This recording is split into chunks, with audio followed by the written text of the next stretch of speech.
ശുശ്രൂഷകൾക്ക് ആധ്യാത്മ ശുശ്രൂഷയുടെ നാണയങ്ങൾ അങ്ങയുടെ നാമത്തിൽ ഞാൻ നൽകുന്നതിനു വേണ്ടിയാണല്ലോ. കർത്താവേ, പൗരോഹിത്യ ശുശ്രൂഷയുടെ കയ്യൊപ്പ് വഴി ഞങ്ങൾക്ക് ഏൽപ്പിക്കപ്പെട്ടിരിക്കുന്ന ശ്ലൈഹിക പാരമ്പര്യമനുസരിച്ച് അങ്ങയുടെ സഭയിൽ തിരഞ്ഞെടുക്കപ്പെട്ട പുരോഹിതനായി തീരുന്നതിന് ഈ ദാസനെ ഒരു സംസ്ഥാനയുടെ ഔദ്യോഗിക വസ്ത്രം അണിഞ്ഞിരിക്കുന്ന നവവൈദികനെ കാർമികൻ ഇപ്പോൾ പുരോഹിതന്റെ തിരുവസ്ത്രങ്ങൾ അണിയിക്കുന്നു.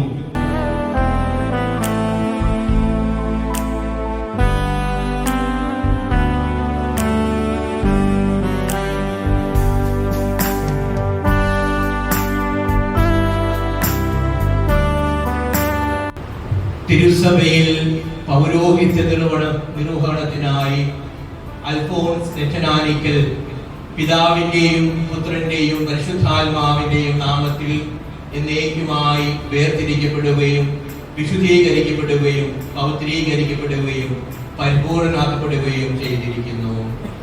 ഭൂമിയിൽ നിന്റെ ജീവിതകാലം മുഴുവൻ നൈർമല്യത്തോടും തീക്ഷ്ണതയോടും വിശുദ്ധിയോടും കൂടെ തന്നെ പ്രീതിപ്പെടുത്തുവാൻ നമ്മുടെ കർത്താവായ ദൈവം നീതിയുടെ വസ്ത്രം എന്നേക്കുമായി നിന്നെ ധരിപ്പിക്കട്ടെ.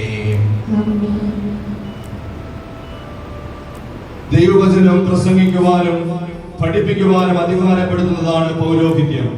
ഇത് സൂചിപ്പിക്കുവാൻ വേണ്ടി കാർമികൻ നവവൈദികന് വിശുദ്ധ ഗ്രന്ഥം നൽകുന്നു. തുടർന്ന് നവവൈദികന് നെറ്റിയിൽ റൂഷ്മ ചെയ്യുകയും തനിക്കുള്ള സ്നേഹവും വാത്സല്യവും പ്രകടമാക്കുവാൻ അദ്ദേഹത്തിന്റെ ശിരസിൽ ചുംബിക്കുകയും ചെയ്യുന്നു. വഴിയും സത്യവും ജീവനുമായ നമ്മുടെ കർത്താവ് ഈശോ മിശിഹായുടെ സുവിശേഷം നീ പ്രഘോഷിക്കുക. സുവിശേഷത്തിലെ ഈശോ നിന്റെ ശക്തി കേന്ദ്രവും ഈശോയുടെ സുവിശേഷം നിന്റെ ജീവിത നിയമവുമായിരിക്കട്ടെ.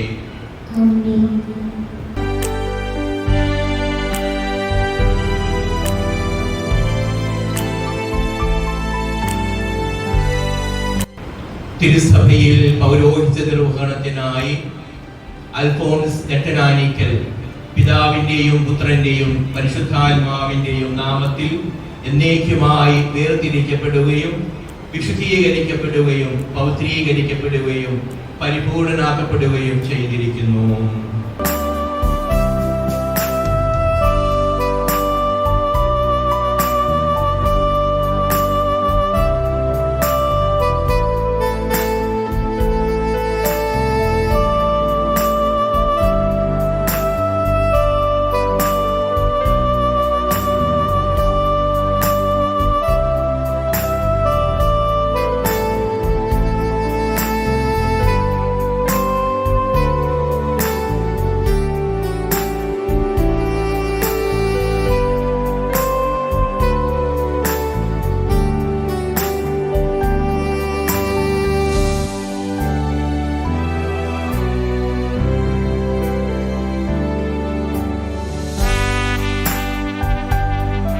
ദൈവത്തിന്റെ അനന്തമായ സ്നേഹത്താൽ ദൈവജനത്തെ പഠിപ്പിക്കുന്നതിലും നയിക്കുന്നതിലും വിശുദ്ധീകരിക്കുന്നതിനുമായി നമ്മുടെ ഇടയിൽ നിന്ന് ഒരാൾ പുരോഹിതനായി അഭിഷേകം ചെയ്യപ്പെട്ടിരിക്കുകയാണ്. ദൈവത്തിന്റെ ഈ മഹാദാനം സ്വീകരിച്ച വ്യക്തിയിൽ ദൈവാനുഗ്രഹം നിരന്തരം വർഷിക്കണമേ എന്ന് പ്രാർത്ഥിക്കുകയാണ് അടുത്തു വരുന്ന പ്രാർത്ഥനാ ഗാനത്തിൽ.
നിന്നെ സ്വീകരിച്ച മിശിഹ നീതിയുടെ സേവനത്തിനായി നിന്നെ എന്നേക്കും പൂർണ്ണനാകട്ടെ.